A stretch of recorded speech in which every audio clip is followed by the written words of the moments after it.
क्या आपने कभी सोचा है कि अगर शरीर के अंदर जमा हुआ दर्द, जकड़न और थकान धीरे धीरे बोलने लगे तो वो क्या कहेगा? क्या कभी सुबह उठते ही पैरों में भारीपन महसूस हुआ है, जैसे पूरी रात सोने के बाद भी शरीर ने आराम ही नहीं किया? या फिर घुटनों में ऐसा दर्द कि सीढ़ियां चढ़ते समय मन ही मन डर लगने लगता है? बहुत से लोग इसे उम्र का असर मानकर चुप हो जाते हैं, लेकिन सच ये है कि शरीर पहले संकेत देता है, बस हम समझ नहीं पाते। आजकल की भागदौड़ भरी जिंदगी में शरीर सबसे ज्यादा उपेक्षित हो गया है। हम बाहर की दुनिया को ठीक करने में लगे रहते हैं, लेकिन अंदर जो टूट रहा है उस पर ध्यान ही नहीं देते। नसों में जमी गंदगी, जोड़ों की जकड़न, बार बार थकान, दांतों में दर्द, सिर भारी रहना, ये सब यूं ही नहीं होता। ये सब शरीर का तरीका है हमें चेतावनी देने का। और हैरानी की बात यह है कि इस चेतावनी का समाधान किसी महंगी चीज में नहीं बल्कि रसोई में छुपा बैठा है। कल्पना कीजिए अगर आपको कोई ये कह दे कि केवल पानी में 2 चीजें मिलाकर पीने से धीरे धीरे लंगड़ापन कम हो सकता है, जोड़ों का दर्द हल्का पड़ सकता है, दांतों की समस्या में राहत मिल सकती है और नसों में जमी रुकावट साफ होने लगती है, तो क्या आप विश्वास करेंगे? ज्यादातर लोग हंस देते हैं, लेकिन जो लोग अपने शरीर की भाषा समझते हैं वे जानते हैं कि प्रकृति कभी जटिल समाधान नहीं देती। हमारे पूर्वज बिना किसी जांच रिपोर्ट के, बिना किसी बड़ी दवाइयों के, केवल अनुभव के आधार पर शरीर को संतुलन में रखते थे। वे जानते थे कि शरीर में जो सूखा है उसे नमी चाहिए, जो जमी हुई चीज है उसे धीरे धीरे पिघलाना होता है और जो कमजोर हो गया है उसे रोज थोड़ा थोड़ा सहारा देना होता है। ये प्रक्रिया कोई जादू नहीं है, ये एक धैर्य की परीक्षा है। इसमें ना तो एक दिन में सब ठीक होगा, ना ही 2 दिन में, लेकिन जो व्यक्ति इसे नियम बनाकर अपनाता है उसका शरीर धीरे धीरे बदलने लगता है। सबसे पहले सुबह उठने पर हल्कापन महसूस होता है, फिर जोड़ों की अकड़न कम होती है, फिर थकान कमक महसूस होने लगती है और एक दिन ऐसा आता है जब व्यक्ति को याद ही नहीं रहता कि आखिरी बार दर्द की गोली कब ली थी। इस पूरे प्रयोग में सबसे जरूरी चीज है तरीका। गलत मात्रा, गलत समय या जल्दबाजी पूरे असर को बिगाड़ सकती है, इसलिए इसे समझना जरूरी है कि इसे कैसे अपनाना है। सबसे पहले पानी की बात करते हैं। पानी साधारण होना चाहिए, ना बहुत ठंडा ना बहुत गर्म। ऐसा पानी जो शरीर के अंदर जाते ही उसे झटका ना दे। सुबह खाली पेट इसका सेवन सबसे ज्यादा असरदार होता है, क्योंकि उस समय शरीर सबसे ज्यादा ग्रहण करने की स्थिति में होता है। अब बात आती है उन 2 चीजों की जिनका नाम अभी नहीं बताया जाएगा। इतना समझ लीजिए कि ये दोनों चीजें बीज है, छोटे छोटे दिखने में साधारण लेकिन अंदर से बेहद शक्तिशाली। ये बीज शरीर के अंदर जाकर सफाई का काम करते हैं। जैसे नदी में बहता पानी धीरे धीरे गंदगी हटाता है, वैसे ही ये शरीर के अंदर जमा पुरानी रुकावटों को ढीला करते हैं। इनका सेवन कभी भी जल्दबाजी में नहीं करना चाहिए। संगीत, इन्हें चबाकर नहीं खाना है, बल्कि सही विधि से पानी में मिलाकर लेना है। मात्रा बहुत कम होती है, इसलिए ज्यादा डालने से फायदा नहीं बल्कि नुकसान हो सकता है। शरीर को झटका नहीं देना है, उसे धीरे धीरे सहारा देना है। इस प्रक्रिया के दौरान कुछ लोग पहले हफ्ते में ही हल्का सिर दर्द या पुराना दर्द उभरता हुआ महसूस कर सकते हैं। घबराने की जरूरत नहीं है, ये संकेत होता है कि शरीर अंदर से सफाई शुरू कर चुका है। जैसे घर की सफाई में पहले धूल उड़ती है, वैसे ही शरीर की सफाई में पुराने दर्द जागते हैं, फिर अपने आप शांत हो जाते हैं। ये भी याद रखना बहुत जरूरी है कि इसे लेते समय खानपान में थोड़ी समझदारी रखनी होगी। बहुत ज्यादा तली हुई चीजें, बहुत भारी भोजन, संगीत और देर रात खाना इस प्रक्रिया को धीमा कर देता है। सादा भोजन, समय पर खाना और भरपूर पानी इस असर को कई गुना बढ़ा देता है। अब आपको यह समझाना है कि शरीर को ठीक करने की शुरुआत विश्वास से होती है। जब तक आप ये नहीं मानेंगे कि छोटे उपाय भी बड़े परिणाम दे सकते हैं, तब तक कोई तरीका काम नहीं करेगा। अब हम इस प्रक्रिया को और गहराई से समझेंगे। कैसे ये तरीका नसों पर काम करता है, जोड़ों तक कैसे असर पहुंचता है और किन लोगों को इसे शुरू करने से पहले विशेष सावधानी रखनी चाहिए। क्या आपने कभी गौर किया है कि जब दर्द बहुत पुराना हो जाता है तो वो सिर्फ शरीर में नहीं रहता, वो मन में भी घर कर लेता है। आदमी हंसता है, काम करता है, बात करता है, लेकिन अंदर ही अंदर हर कदम पर शरीर से समझौता करता रहता है। घुटने दुख रहे हो तो सीढ़ियां धीरे धीरे चढ़ता है, कमर में जकड़न हो तो झुकने से पहले सोचता है, दांतों में दर्द हो तो ठंडा पानी पीते समय रुक जाता है। धीरे धीरे ये सब आदत बन जाता है और यहीं से असली समस्या शुरू होती है। जब दर्द आदत बन जाए तब शरीर की चेतावनी हम अनसुनी कर देते हैं। नसों में जो रुकावट होती है वो और सख्त होने लगती है, जोड़ों के बीच का लचीलापन कम होने लगता है, खून का बहाव धीमा पड़ता है, और फिर एक दिन अचानक ऐसा लगता है कि अब शरीर हमारा साथ नहीं दे रहा। लोग इसे बढ़ती उम्र कहकर टाल देते हैं, लेकिन सच ये है कि उम्र नहीं, देखभाल की कमी शरीर को थकाती है। अभी तक आपने ये समझा कि ये तरीका कोई चमत्कार नहीं बल्कि धीरे धीरे असर करने वाली प्रक्रिया है।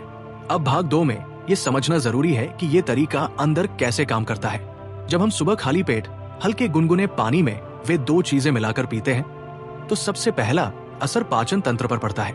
रात भर आराम करने के बाद पाचन तंत्र सुस्त रहता है। जैसे ही ये पानी अंदर जाता है वो उसे जगाने का काम करता है। पाचन ठीक होने का सीधा संबंध जोड़ों और नसों से होता है। जब खाना ठीक से पचता नहीं है तो उसका असर खून पर पड़ता है। वही खून जब नसों में बहता है तो गंदगी साथ लेकर चलता है। यही गंदगी धीरे धीरे नसों में जमने लगती है, जिसे लोग आम भाषा में ब्लॉकेज कहते हैं। यही ब्लॉकेज आगे चलकर दर्द, शून्यपन और थकान की वजह बनती है। वे 2 बीज जिनका नाम अभी नहीं बताया जा रहा, पानी के साथ मिलकर इस जमी हुई गंदगी को नरम करने का काम करते हैं। वे सीधे दर्द वाली जगह पर हमला नहीं करते बल्कि जड़ पर काम करते हैं। वे खून को पतला करने, बहाव को सहज बनाने और नसों की दीवारों को साफ करने में मदद करते हैं। इसीलिए इसका असर धीरे धीरे लेकिन स्थायी होता है। बहुत से लोग गलती ये करते हैं कि 2-4 दिन इस्तेमाल करके छोड़ देते हैं। उन्हें लगता है कि अगर तुरंत आराम नहीं मिला तो ये तरीका बेकार है। लेकिन शरीर कोई मशीन नहीं है कि बटन दबाते ही ठीक हो जाए।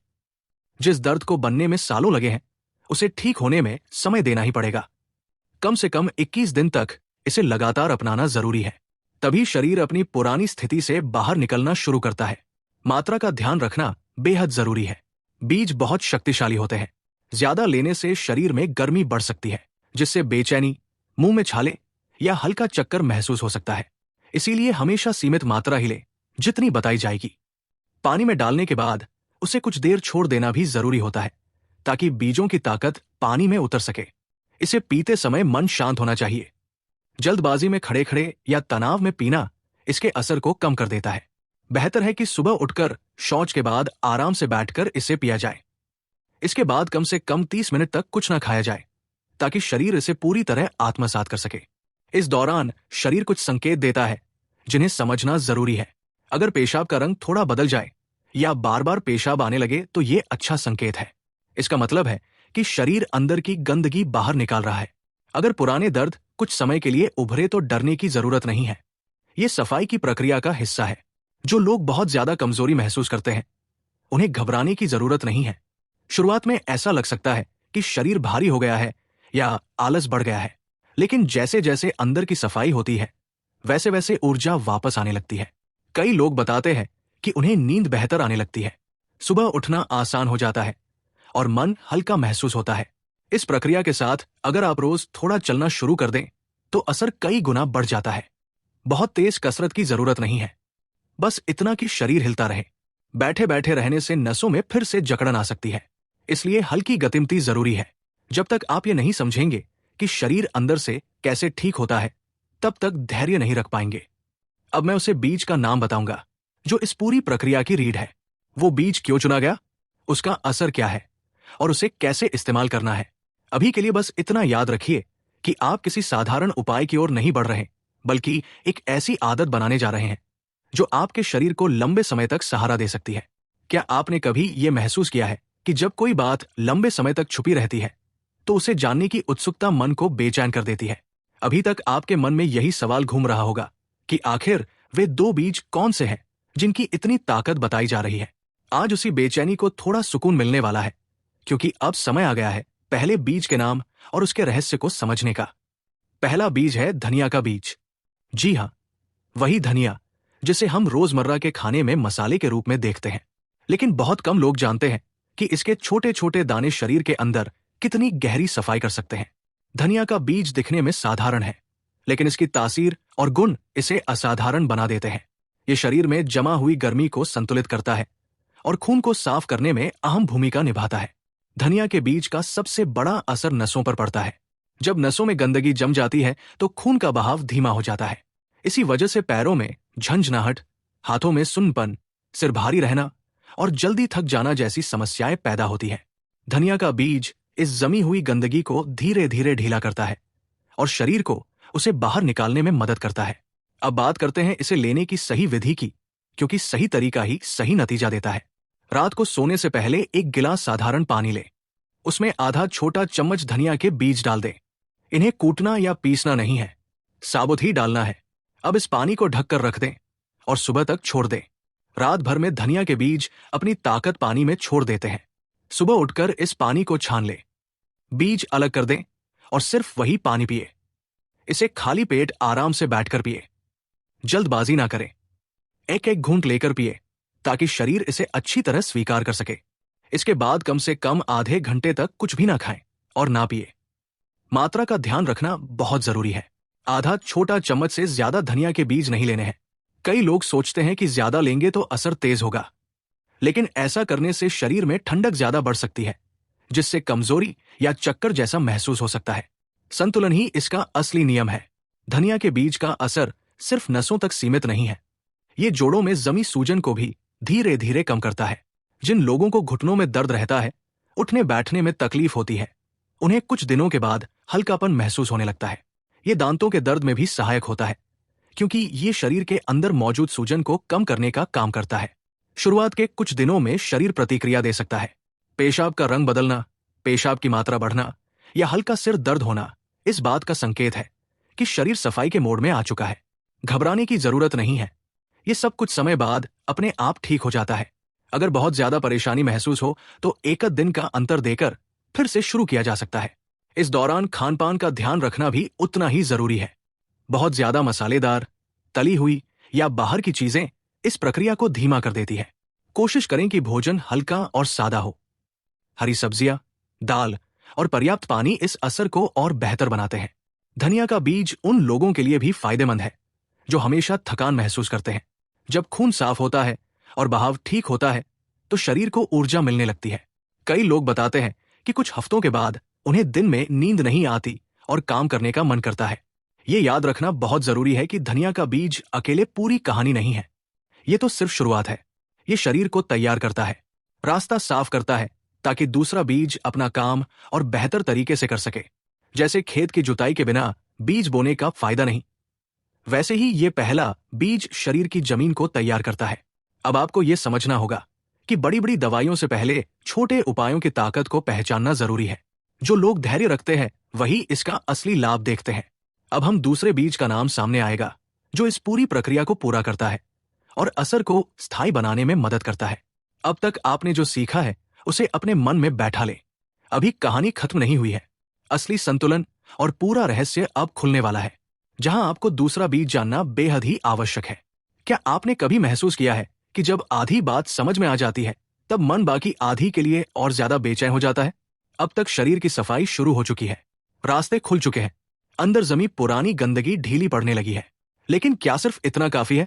नहीं।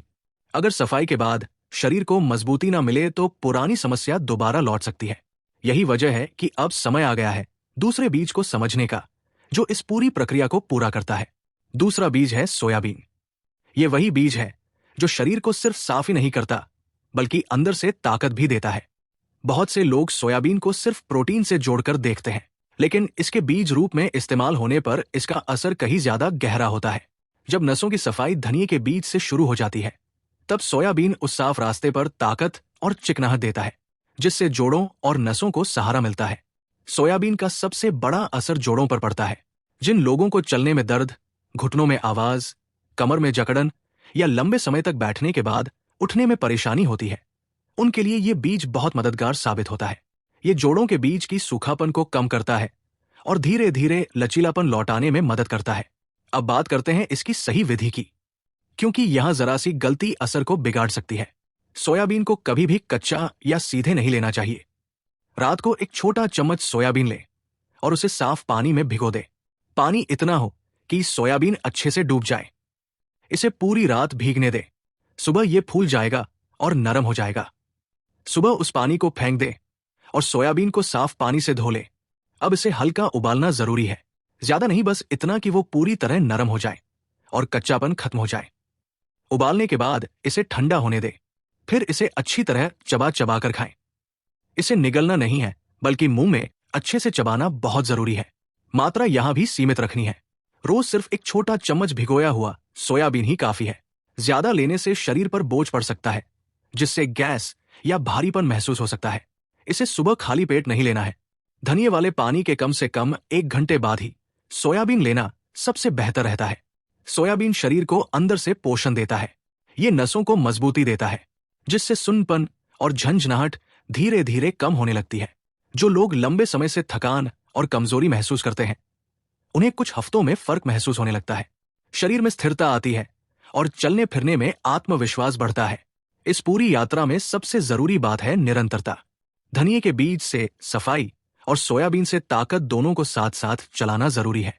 कम से कम 40 दिन तक इस नियम को अपनाना चाहिए। कुछ लोगों को बीच में ही राहत महसूस होने लगती है, लेकिन वही रुक जाना सबसे बड़ी गलती होती है। अधूरी प्रक्रिया अधूरा फायदा देती है। इस दौरान पानी ज्यादा पीना बहुत जरूरी है। पानी शरीर से गंदगी बाहर निकालने में मदद करता है और सोयाबीन के असर को संतुलित रखता है। साथ ही बहुत ज्यादा तला हुआ, बाहर का और भारी भोजन कम से कम करना चाहिए, ताकि शरीर को इस सुधार में पूरा सहयोग मिल सके। ये भी ध्यान रखें कि ये तरीका किसी एक दर्द के लिए नहीं है। ये पूरे शरीर को संतुलन में लाने की कोशिश है, इसलिए इसका असर धीरे धीरे हर हिस्से पर दिखता है। कोई कहेगा कि घुटनों का दर्द कम हुआ, कोई कहेगा कि दांतों की समस्या में राहत मिली, कोई कहेगा कि अब थकान नहीं होती। हर शरीर अपनी जरूरत के हिसाब से प्रतिक्रिया देता है। अब इस पूरी यात्रा को एक बार मन में दोहरा ले। पहले धनिये के बीज ने अंदर की सफाई की, रास्ते खोले, सूजन कम की। फिर सोयाबीन ने उन रास्तों पर ताकत, चिकनाहट और सहारा दिया। यही कारण है कि सिर्फ एक चीज से नहीं, बल्कि संतुलन से शरीर ठीक होता है। अंत में सबसे जरूरी बात यही है कि शरीर को समय दे। जो चीज सालों में बिगड़ी है, वो कुछ दिनों में पूरी तरह नहीं सुधरती, लेकिन अगर नियत साफ हो और तरीका सही हो तो शरीर खुद ही ठीक होने लगता है। दवाइयां बाहर से दबाव डालती है, लेकिन ये तरीका अंदर से सहयोग करता है। अगर आपने यहां तक धैर्य से पढ़ा है तो समझ लीजिए कि आप अपने शरीर के प्रति जिम्मेदार हैं। यही जिम्मेदारी आगे चलकर आपको दर्द से नहीं बल्कि सुकून से जोड़ती है। अब चुनाव आपके हाथ में है। चाहे तो इसे पढ़कर भूल जाएं, या चाहे तो इसे अपने दिनचर्या का हिस्सा बनाकर शरीर को फिर से मुस्कुराने का मौका दें। धन्यवाद।